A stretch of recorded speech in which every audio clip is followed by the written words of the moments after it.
Assalamualaikum warahmatullahi wabarakatuh.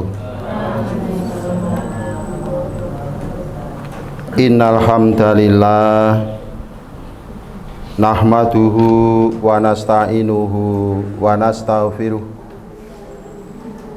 wa na'udzu billahi min syururi anfusina wa min sayyiati a'malina. May yahdihillahu fala mudhillalah wa may yudlil fala hadiyalah. Wassalatu wassalamu ala nabiyyina wa habibina Muhammadin sallallahu alaihi wasallama wa ala alihi wa ashabihi wa mawalah, amma ba'du. Jamaah sekalian, segenap yang hadir beserta para pemirsa kajian Islam Ramadan channel Kementerian Agama Kota Yogyakarta, rahimakumullah. Ya, mudah-mudahan semuanya senantiasa dimuliakan, dirahmati dan diberkahi oleh Allah Subhanahu wa ta'ala. Kajiannya dibuka dengan pantun. Meski puasa tidak terasa lapar. Saudaraku semuanya, apa kabar? Sehat ya? Badan kuat meski tidak sahur. Kalau semuanya sehat, yuk kita bersyukur. Alhamdulillah. Sesi ini kajian kita adalah hadis yang ke-20, 21 dan ke-22 dari kitab Hadis Arba'in An-Nawawiyah. Dan kita mulai kajian kita dengan bersama-sama membaca basmalah. Bismillahirrahmanirrahim. Hadis yang ke-20. An Abi Mas'udin Uqbah bin Amrin al-Ansari al-Badri radhiyallahu anhu, dari Abu Mas'ud Uqbah bin Amr al-Ansari al-Badri, qala, dia Abu Mas'ud ini mengatakan, qala Rasulullah sallallahu alaihi wasallam, telah berkata Rasulullah sallallahu alaihi wasallam, inna mimma adrakan nasu, sesungguhnya termasuk perkara yang didapati oleh manusia, min kalamin nubuwati, dari perkataan nubuwah atau kenabian, al-ula, yang pertama-tama kali, yang paling awal, idza lam tastahyi, jikalau engkau tidak malu, fasna, maka berbuatlah, ma syi'ta, sesuka hatimu. Jamaah dan segenap pemirsa yang dirahmati Allah, hadis ini diriwayatkan oleh Imam Bukhari. Kemudian yang meriwayatkan hadis ini adalah Uqbah bin Amr bin Sa'labah, yang nama kunyahnya adalah Abu Mas'ud al-Badri. Al-Badri ini adalah gelar kehormatan untuk seorang pahlawan, mereka yang terlibat dan gugur baik yang hidup maupun yang gugur dalam perang Badar, mereka itu mendapatkan julukan atau gelar Al-Badri. Kemudian Al-Ansori ini menunjukkan dari mana Uqbah ini berasal, yaitu dari Madinah. Al-Ansori, ya, orang Ansor. Kemudian Abu Mas'ud Al-Badri ini wafat di Madinah pada akhir kekhalifahan Ali bin Abi Thalib atau pada masa awal kekhalifahan Muawiyah bin Abi Sufyan. Dan peninggalan beliau yang fenomenal adalah hadis-hadis yang sekarang masih dibaca, dipelajari oleh umat Islam di seluruh penjuru dunia. Salah satunya adalah yang kita baca ini, yang termaktub di dalam kitab hadis Arba'in, hadis yang ke-20 ini. Pada intinya ini adalah mengajarkan sifat malu kepada umat manusia, tentu saja termasuk kepada kita semuanya. Malu atau punya malu merupakan tema yang selalu dibawa oleh para nabi dan melekat pada ajaran setiap nabi dan tidak lepas dari misi kenabian dari masing-masing nabi dan rasul. Rasa malu ini penting karena ia merupakan landasan akhlak mulia dan selalu bermuara kepada kebaikan. Siapa yang mempunyai sifat malu yang tinggi, artinya dia itu banyak kebaikannya. Dan di antara rasa malu itu adalah sifat iffah, menjaga diri dari perbuatan tercela. Iffah, itu menjaga diri dari perbuatan tercela, dan wafa, menepati janji. Karena dia mempunyai rasa malu itu, maka tumbuh di dalam dirinya itu salah satunya atau salah duanya. Yang pertama adalah sifat iffah, kemudian yang kedua adalah wafa, menepati janji. Kemudian pola bahasa yang digunakan oleh Rasulullah Shallallahu Alaihi Wasallam ini, kalau di dalam bahasa Jawa ini menggunakan metodologi ngelulu. Ngelulu, nek raisin yo lakonono, ya, artinya kita di lulu. Itu bahasa Indonesianya agak sulit ditransliterasi ke dalam bahasa Indonesia. Nah, ya ngelulu ya gitu ya. Tapi ngelulu itu sifatnya larangan. Ya, kalau orang tua itu memarahi anaknya kemudian dia ngelulu, ya dolan wae, rasa mulih wae. Itu maksudnya bukan orang tua itu menyuruh dia tidak pulang, tapi ekspresi kemarahannya itu ditunjukkan dengan ngelulu tadi. Nah, artinya itu melarang anaknya supaya tidak terlalu lama bermain. Kalau Nabi menggunakan bahasa ngelulu, kalau kamu nggak malu ya kerjakan saja. Kalau kamu berbuat curang nggak malu ya kerjakan saja. Kalau kamu suka ngerasain orang nggak malu ya kerjakan saja.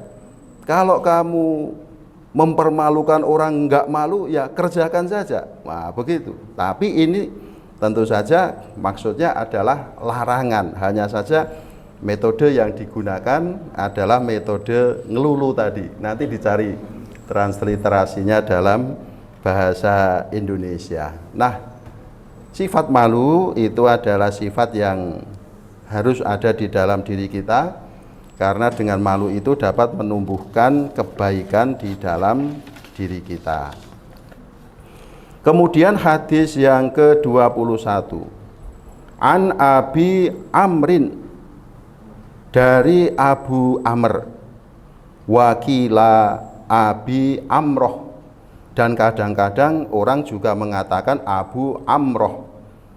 Nah, barangkali ini tidak jelas anaknya itu laki-laki apa perempuan ya, Amir apa Amroh ya, nah gitu. Jadi kadang-kadang orang menyangka karena mengira anaknya itu laki-laki namanya Amr, kemudian dia memakai nama kunyah Abu Amr, tetapi orang juga mengira mungkin anaknya perempuan namanya Amroh, maka disebut juga Abu Amroh. Jadi ada dua versi orang menyebut. Sufyan bin Abdillahi radhiyallahu anhu, yaitu Sufyan bin Abdullah radhiyallahu anhu. Jadi Abu Amr atau Abu Amroh tadi adalah nama kunyah dari Sufyan bin Abdullah radhiyallahu anhu. Qala, dia mengatakan, Sufyan ini mengatakan, qultu, aku bertanya, ya Rasulullah, wahai Rasulullah, kulli, katakanlah kepadaku, fil islami, perkataan di dalam agama Islam, qaulan, yaitu perkataan, la as'alu anhu ahadan, yang dengan itu aku tidak perlu bertanya lagi kepada seorang pun selain engkau. Ahadan ghairaka, seorang pun selain engkau. Jadi Sufyan ini bertanya kepada Rasulullah Shallallahu Alaihi Wasallam. Pertanyaannya simpel ya, kalau bahasa kita, ya Rasulullah, satu kata kunci. Nah, yang dengan satu kata itu aku tidak perlu lagi bertanya kepada orang lain. Satu kata di dalam agama Islam, qala, maka Nabi Shallallahu Alaihi Wasallam menjawab, kul, katakanlah wahai Sufyan, amantu billah, aku beriman kepada Allah. Tsumastaqim, kemudian istiqomahlah, konsistenlah, jangan bolak-balik, jangan mencela-mencela, jangan esok tempe sore delik. Nah, yang betul tempe sik lagi delik ya. Esok tempe sore delik. Nah, apa itu? Tempe itu kan barang sudah jadi kan ya, sudah diolah, sudah dikasih ragi. Lah kok iso ambiar meneh gitu. Oh, dadi delik meneh. Nah, kebangetan tempe nih. Lah omongan wis apik banget kaya ngono kok ambiar meneh. Nah, itu ibarat esok tempe sore delik, ambiar meneh ya. Nah, ini jadi Sufyan ini dinasihati Nabi, kul amantu billah, satu kata kunci itu katakanlah aku beriman kepada Allah, tsumastaqim, kemudian istiqomahlah. Jamaah sekalian dan para pemirsa kajian Islam Ramadan yang dirahmati Allah, periwayat hadis ini Sufyan bin Abdullah termasuk penduduk Taif, dan Sufyan ketika itu datang kepada Nabi Shallallahu Alaihi Wasallam untuk keperluan masuk Islam. Jadi pertanyaan ini kita boleh menduga ini diajukan oleh Sufyan bin Abdullah ketika beliau itu belum masuk Islam. Kemudian Sufyan bin Abdullah ini menyatakan keislamannya di hadapan Rasulullah Shallallahu Alaihi Wasallam dan pengabdiannya kepada agama Islam terus berlanjut sampai kepada masa Khalifah Umar bin Khattab. Khalifah Umar menunjuk Sufyan untuk menjabat sebagai gubernur di Taif beberapa waktu, ya. Kemudian ketika Umar bin Abil Ash ini berhenti dari jabatan gubernurnya di Bahrain, ini Sufyan bin Abdullah juga ditunjuk untuk menggantikan kedudukan dari Utsman bin Abul As sebagai gubernur di Bahrain. Jadi orang Taif kemudian menjadi gubernur di Taif pada masa Khalifah Umar bin Khattab, kemudian menjadi gubernur di Bahrain.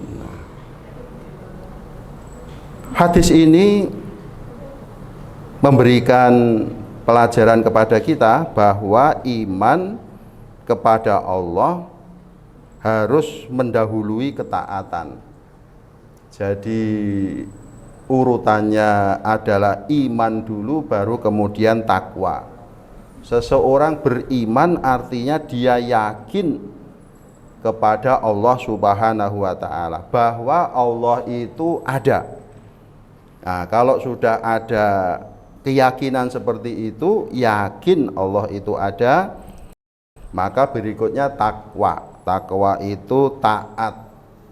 Taat itu apa yang diperintahkan dilaksanakan, apa yang dilarang tidak dilaksanakan. Amal soleh dapat menjaga keimanan, dan amal soleh juga harus dilaksanakan. Artinya salah satu cara untuk istiqomah di dalam keimanan seseorang itu salah satunya adalah dengan amal solih. Nah, kemudian hadis ini juga memberikan pelajaran kepada kita supaya kita istiqomah, menjadi orang yang konsisten dengan apa yang telah kita ucapkan. Sufyan bin Abdullah diberikan nasihat oleh Rasulullah, kalau engkau sudah mengucapkan amantu billah, aku beriman kepada Allah, berikutnya adalah fastaqim, istiqomahlah, tetapkanlah hatimu, ya, supaya tidak berubah-ubah lagi apa yang telah diucapkan. Jamaah sekalian dan para pemirsa kajian Islam Ramadan, berikutnya adalah hadis yang ke-22. An Abi Abdillahi Jabir ibn Abdillahi al-Ansari radhiyallahu anhuma, dari Abu Abdullah, tulisannya Abi Abdillah. Kenapa? Karena ada harfu jar yaitu an, maka kalimat berikutnya harus dibaca majrur, an abi, tidak boleh an abu. Kaidah bahasa Arabnya begitu. An Abi Abdillahi, kalau kita mentranslate harus dikembalikan ke bentuk semula, dari Abu Abdullah Jabir bin Abdullah al-Ansari. Ya, nama kunyahnya Abu Abdullah, kemudian nama aslinya sendiri adalah Jabir bin Abdullah al-Ansari. Berarti dia penduduk asli Madinah, al-Ansari, sahabat Ansor radhiyallahu anhuma, yang mudah-mudahan Allah meridhoi keduanya. Anhuma itu domir untuk satu orang apa dua orang? Untuk dua orang. Loh, kenapa kok satu orang Jabir bin Abdullah? Ya, ini memakai domir anhuma kepada keduanya, karena dua-duanya baik Jabir maupun ayahnya yaitu Abdullah, ya, Jabir bin Abdillah, Jabir bin Abdullah, dua-duanya adalah orang yang dimuliakan di dalam agama Islam.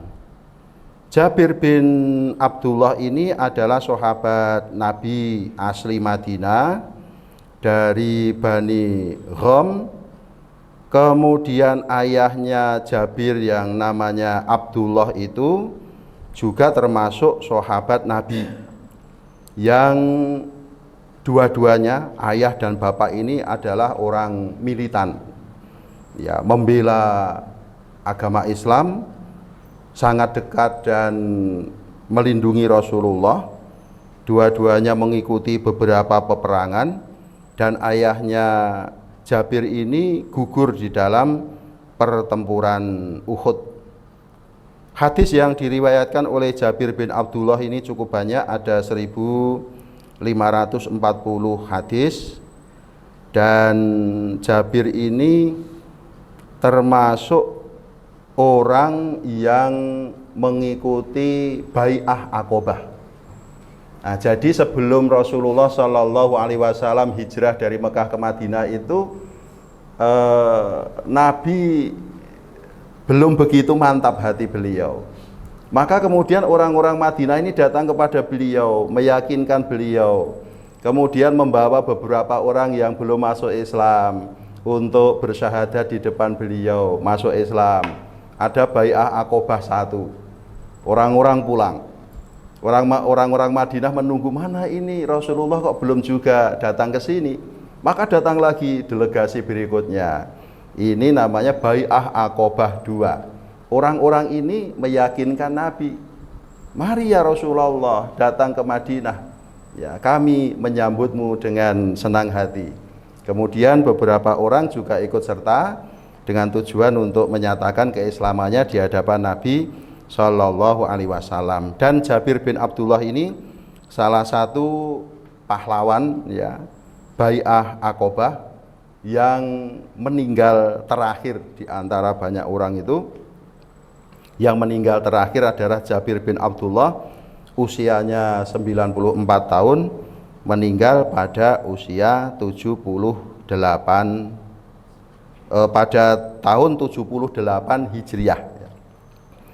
Pada tahun 78 Hijriah. Apa yang dikatakan Jabir bin Abdullah? Anna rojulan, bahwasanya seorang laki-laki sa'ala Rasulullah sallallahu alaihi wasallam, bertanya kepada Rasulullah sallallahu alaihi wasallam. Ya, rojulan itu masih nakiroh, seorang laki-laki, belum jelas laki-laki yang mana, pokoknya seorang laki-laki. Ya, sa'ala Rasulullahi, Rasulullah harus dibaca la, tidak Rasulullah tapi Rasulullah, karena kedudukannya di dalam kalimat sebagai objek atau maf'ul bih, maka dibacanya sa'ala Rasulullahi, bertanya kepada Rasulullah Shallallahu Alaihi Wasallam. Yang ditanyakan seorang laki-laki tadi, ya Rasulullah, aro'aita idza shallaitu as-sholawati al-maktubat wa sumtu Ramadan. Wahai Rasulullah, aro'aita, apa pendapatmu, ya, jika aku mengerjakan sholat wajib, as-sholawatil maktubat itu sholat wajib, as-sholawat itu jamak dari sholat, ya, jamaknya menjadi sholawat. Di Mekah ada yang namanya bis sholawat. Nah, bukan bis untuk mengangkut jamaah yang mau sholawatan, ya. Nah, tapi ini bis yang angkutan untuk pelaksanaan 5 waktu sholat itu, ya, bis sholawat. Apa pendapatmu ya Rasulullah, seandainya aku melakukan sholat wajib, wasumtu Ramadhana, dan aku mengerjakan puasa Ramadan, wa ahlaltu al halala, dan aku menghalalkan yang halal, wa haramtu al harama, dan aku mengharamkan yang haram, balam azid ala dzalika syai'an, dan aku tidak menambah lagi dari yang sudah aku sebutkan tadi sedikit pun, syai'an, sedikit pun, aku enggak nambah lagi, itu aja. Pertanyaannya, a'adkhulul jannata, a itu apakah, adkhulu apakah aku akan, karena ini itu bentuknya fi'il mudhari ya, tandanya dengan adkhulu, apakah aku akan masuk al jannata, ke surga. Ya, kita ulang, ya Rasulullah, seandainya aku mengerjakan sholat wajib, ya wajib ya, puasa Ramadan bukan puasa yang sunah-sunah, aku menghalalkan yang halal, aku mengharamkan yang haram, udah 4 itu aja, enggak nambah lagi. Apa aku bisa masuk surga ya Rasulullah? Qala, Nabi SAW menjawab, na'am, iya. Cukup 1 tapi mantep, na'am, iya. Qala, dia berkata, rojulan tadi, seseorang yang bertanya tadi, wallahi la azidu ala dzalika syai'an, demi Allah aku enggak akan menambah lagi sedikit pun. Nah, cara Jawane pun nggih, tenan nggih, wis nas do niki. Nah, saya enggak akan nambah lagi, cuman 4 itu tadi aja. Nah, hadirin yang dirahmati Allah, kemudian para ulama hadis menemukan bahwa seseorang yang bertanya, karena di dalam hadis lain disebutkan namanya, sehingga dalam hadis ini anonim. Kemudian setelah ditelusuri pada hadis yang lain, ternyata rojulan, seseorang tadi yang nakiroh, tidak jelas siapa rojulannya itu, ternyata ini menjadi jelas pada hadis yang lain. Dia itu adalah An-Nu'man bin Qawqal. Ini seorang sahabat Nabi yang ikut dalam perang Badar, kemudian gugur dalam perang Uhud.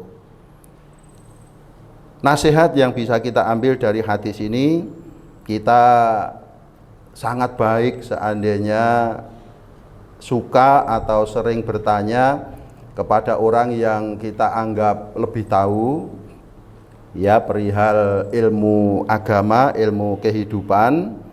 Ya, dicontohkan oleh rojulan yang ternyata namanya An-Nu'man bin Qawqal. Dia bertanya kepada Rasulullah Shallallahu Alaihi Wasallam. Nah, berikutnya bahwa masuk surga dalam versi hadis ini ya, dalam spek yang minimalis begitulah ya, menjaga sholat kita, berpuasa Ramadan, menghalalkan yang halal ya, artinya ya kita melakukan yang halal-halal saja. Wa haramtu al harama, ya mengharamkan yang haram ya memang haram, artinya kemudian tidak dikerjakan. Nah, 4 hal itu ditanyakan kepada Rasulullah, apakah sudah bisa membawaku ke surga? Naam, iya. Rasulullah menjawab dengan mantap, naam, iya. Maka ini menjadi motivasi bagi kita supaya menjaga beberapa hal yang diwajibkan dan diperintahkan oleh Allah Subhanahu wa Ta'ala.